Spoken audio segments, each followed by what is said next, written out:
Amados, abra sua Bíblia, primeiro livro de Crônicas, capítulo 29.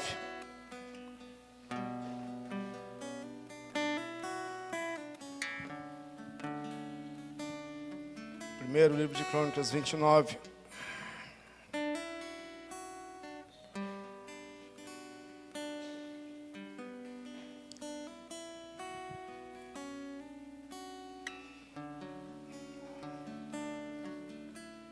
Pastores Márcio e Sônia estão de férias, muito merecidas. O pastor também precisa de férias. Amém, né, pastor Caio?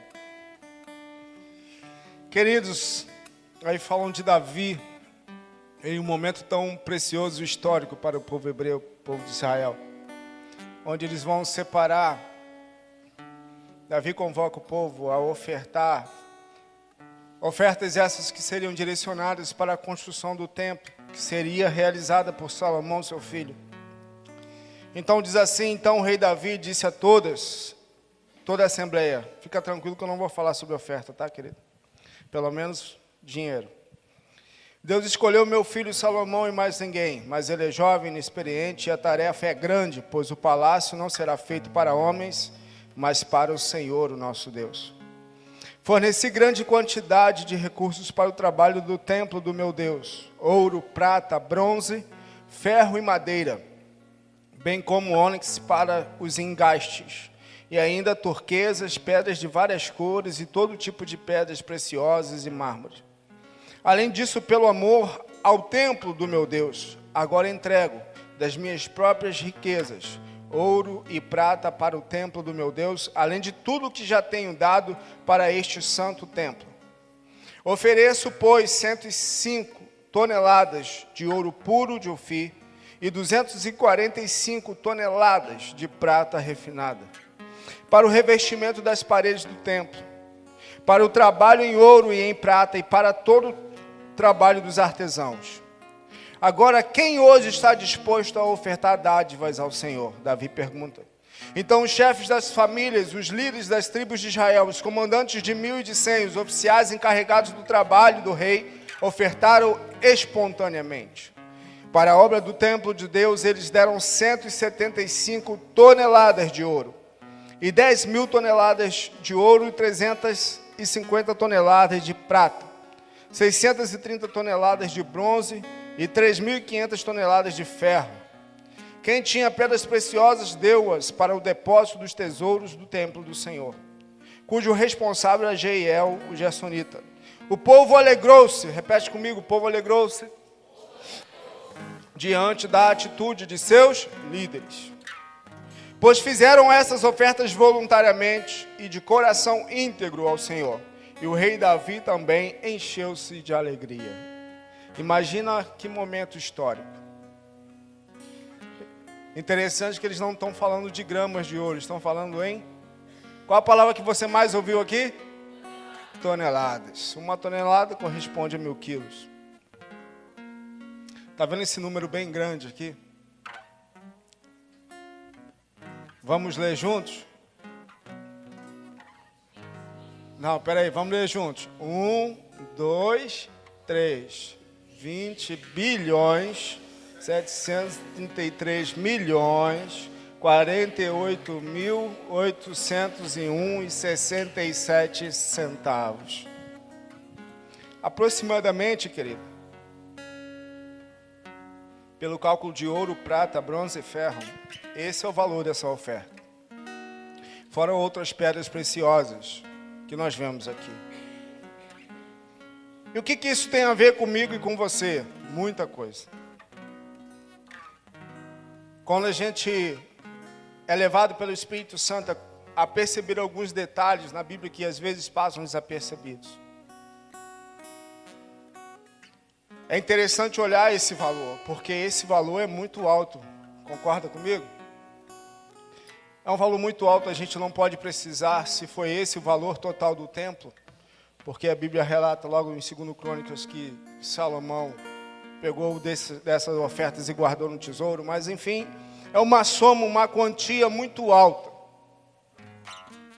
Um dinheiro muito, muito, muito valorizado. Uma cifra que a gente não tem ideia, né?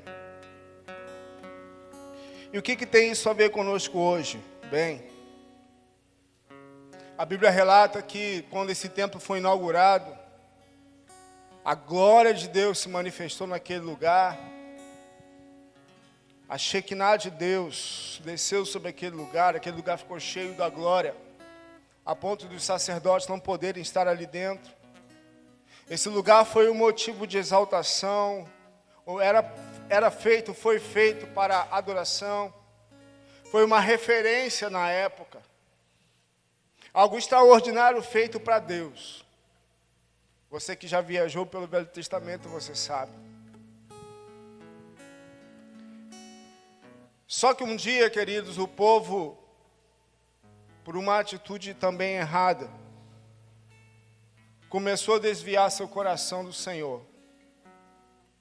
Ao ponto que o profeta Isaías fala, representando Deus, ele diz: esse povo me honra com os lábios, mas o seu coração está longe de mim.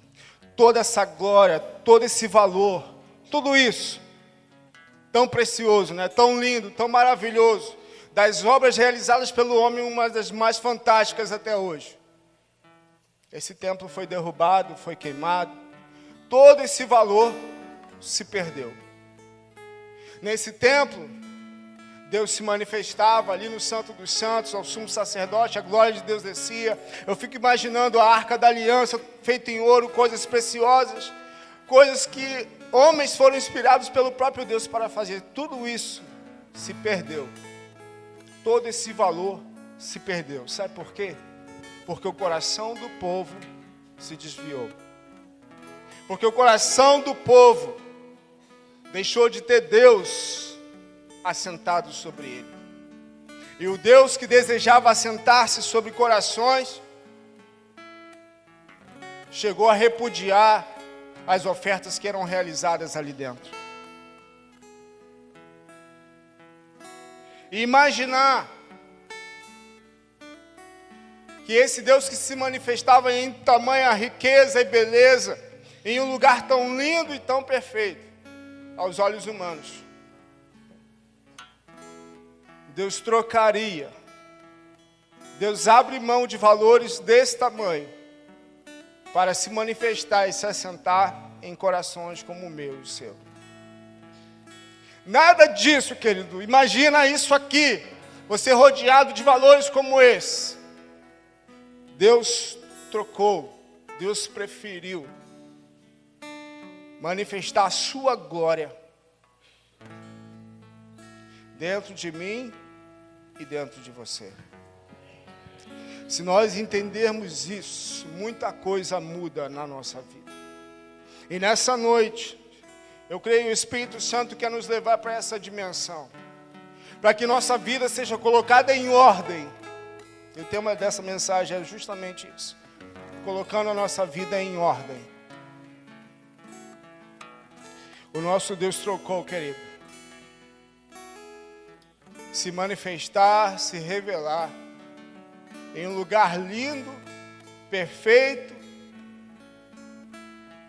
aos olhos humanos, sem outro igual, nada que pudesse ser construído comparado a isso. Deus trocou através do sacrifício de Jesus, se manifestar em mim e em você. Você pode aplaudir a Jesus por isso.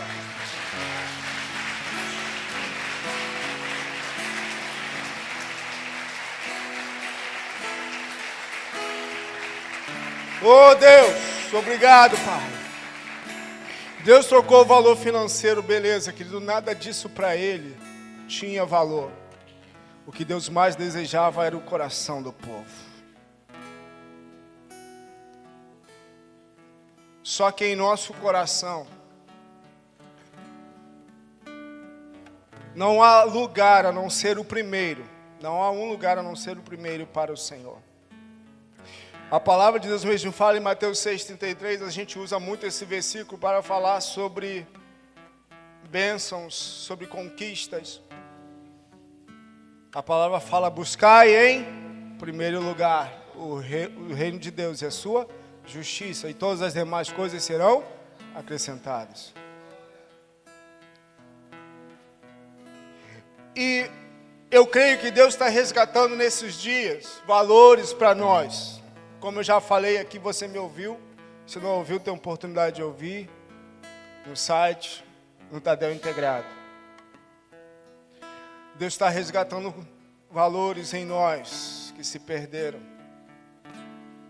E aí, às vezes, a gente tenta, com as ferramentas que temos, fazer algumas coisas mudarem, mas não conseguimos. Porque nós procuramos, às vezes, tratar de coisas periféricas, de coisas que estão ao redor, e não tratamos da coisa central. E hoje nós cristãos, contemporâneos hoje sobre a face da terra, nós precisamos ter revelação do que significa o senhorio de Jesus sobre a nossa vida. Minhas ovelhas me ouvem bastante falando isso. Todo mundo quer Jesus como seu Salvador,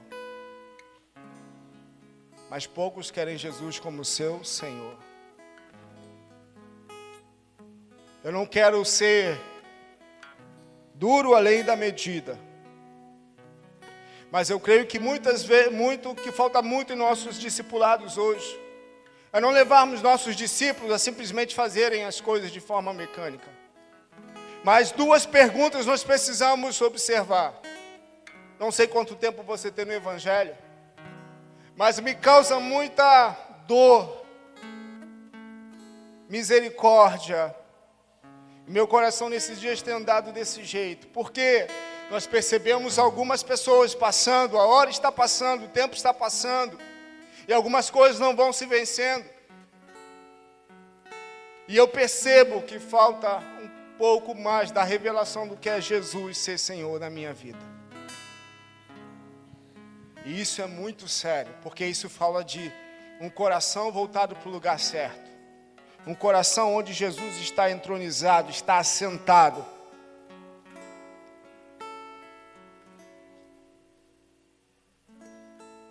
Não adianta nós falarmos de consequências sem tratarmos da causa, querido.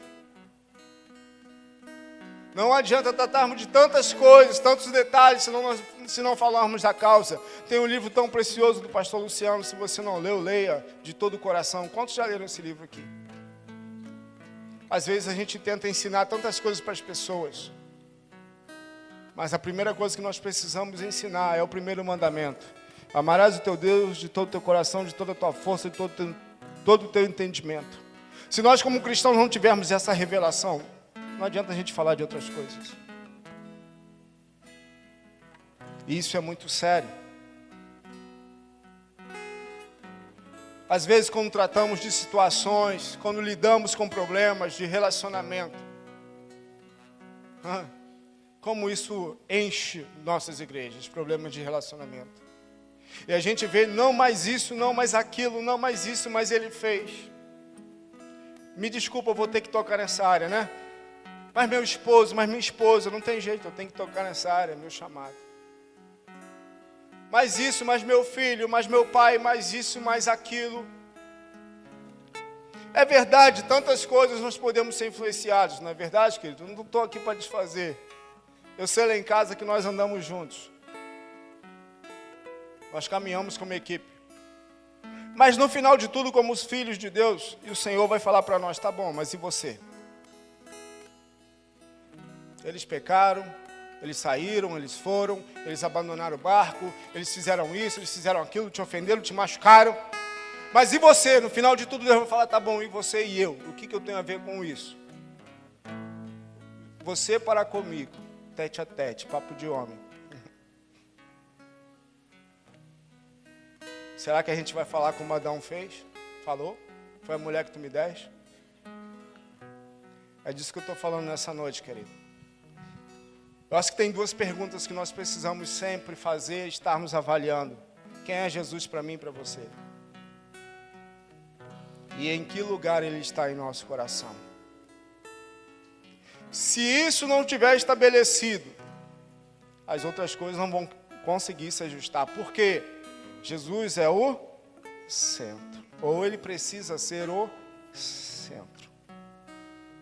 Não adianta nós queremos colocar nossas vidas em ordem, se Jesus não for o centro.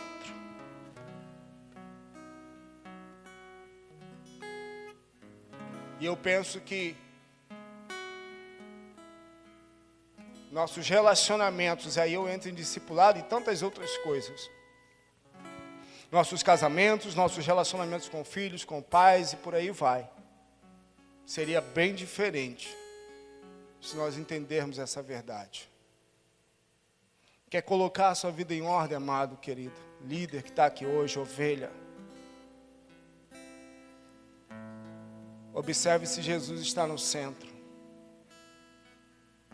O senhorio de Jesus fala do governo dele, da palavra dele, da vontade dele, da opinião dele.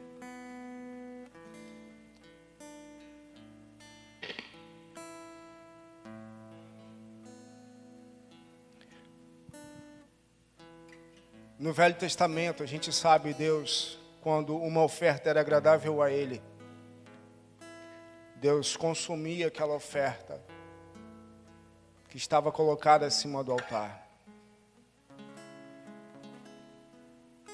E hoje, orando, meus olhos saltaram para uma verdade tão preciosa. Quando eu penso que Deus trocou todos esses valores, toda essa beleza, meu coração vale muito mais do que tudo isso aí, o seu coração vale mais do que tudo isso. A Bíblia fala no Novo Testamento, quando fala da glória de Deus, aponta para a palavra no grego doxa. A gente até ouviu falar sobre ela nesses dias. E estudando, essa palavra se refere muito mais à opinião, e algumas vezes o caráter ou a honra de Deus. E aí eu pensando, querido, o meu coração como altar, o seu coração como altar, imagina isso, viaja comigo. Deus manifestava a sua glória por causa de uma oferta no altar, Deus vinha e se manifestava ali.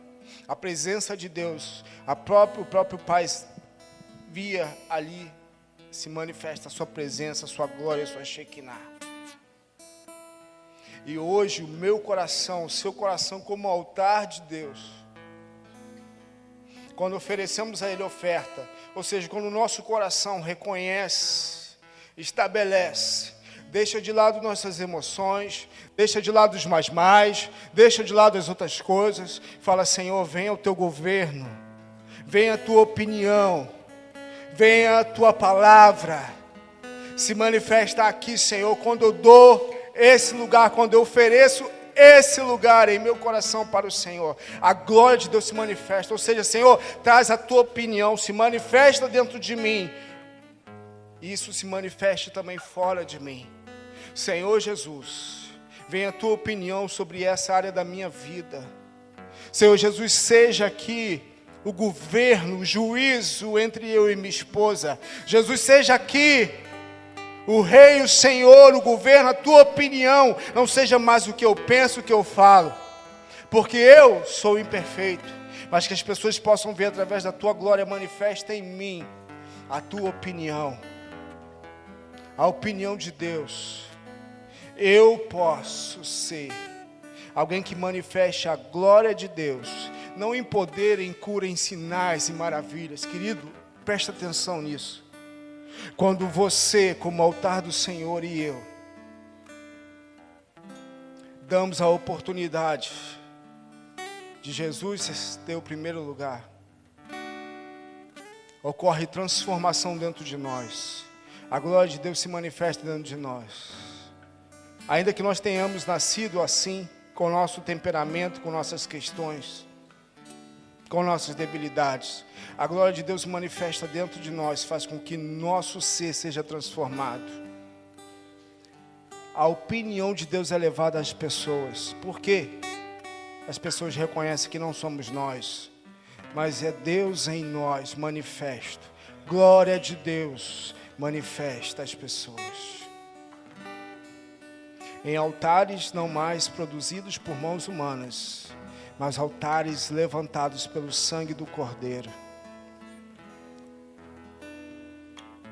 Eu e você como manifestadores da glória de Deus através da transformação ocorrida em nós. A opinião de Deus é estabelecida. Eu chamo você nessa noite, querido, a permitir a opinião de Deus ser estabelecida sobre sua vida, sobre suas finanças, sim, sobre sua casa, seu casamento, sobre seus discipulados, sim, sobre seu ministério. Espírito Santo, nos leva à profundidade dessa verdade, Senhor. Menos de nós, menos do meu eu, menos da minha vontade, e muito mais do Senhor, da tua glória em mim. Nós precisamos acreditar que o Senhor trocou um altar feito por mãos humanas por um altar erguido pelo sangue do Cordeiro. Espírito Santo, Espírito Santo. A Bíblia fala, Filipenses 2, capítulo 10.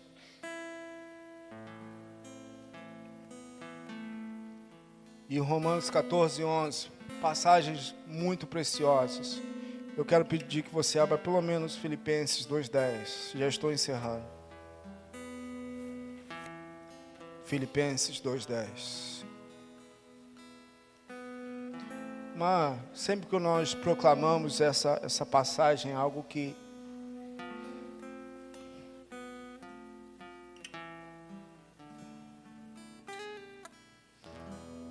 começando no verso 5, diz assim: seja a atitude de vocês a mesma de Cristo, que embora sendo Deus, não considerou que o ser igual a Deus era algo que devia apegar-se, mas esvaziou-se a si mesmo, vindo a ser servo, tornando-se semelhante aos homens.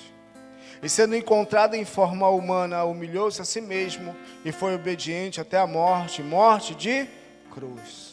Por isso Deus o exaltou à mais alta posição e lhe deu o nome que está acima de todo nome, para que o nome de Jesus se dobre todo o joelho nos céus, na terra e debaixo da terra, e toda língua confesse que Jesus Cristo é o Senhor, para a glória de Deus Pai. Aleluia, amém? Um dia todo joelho se dobrará, toda língua confessará que Jesus Cristo é o Senhor. Um dia todos, no céu, na terra, debaixo dela, vai ter que confessar Jesus como Senhor. Mas enquanto esse dia não chegar, a confissão de Jesus como Senhor depende de mim e de você. Jesus não é colocado na posição do Senhor até esse grande dia. Nós sabemos que Ele é, mas na nossa vida, somos nós que escolhemos aonde Jesus está. Está além de canções, mas que nessa noite você possa não simplesmente cantar, mas declarar: te exaltamos, Senhor. Possamos viver isso, queridos, até lá, até esse grande e glorioso dia. Quantos sonham com esse dia? Oh Deus, mas até lá, querido, eu e você, depende de nós. Jesus será o nosso Senhor. Até lá, depende de mim e de você. Talvez não em toda a sua vida, mas algumas áreas específicas da sua vida, agora eu quero falar. Algumas áreas Jesus não é Senhor ainda.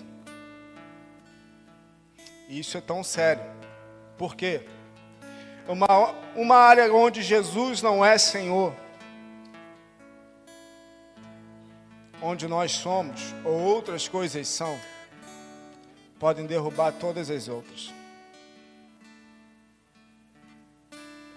Por isso que eu falo, se nós entendermos isso, e eu preciso cada vez mais dessa revelação, se eu não permitir Jesus ser Senhor da minha vida em todas as áreas, as que eu já consegui conquistar e avançar podem ser destruídas por aquela que eu não permiti ainda que Jesus seja Senhor.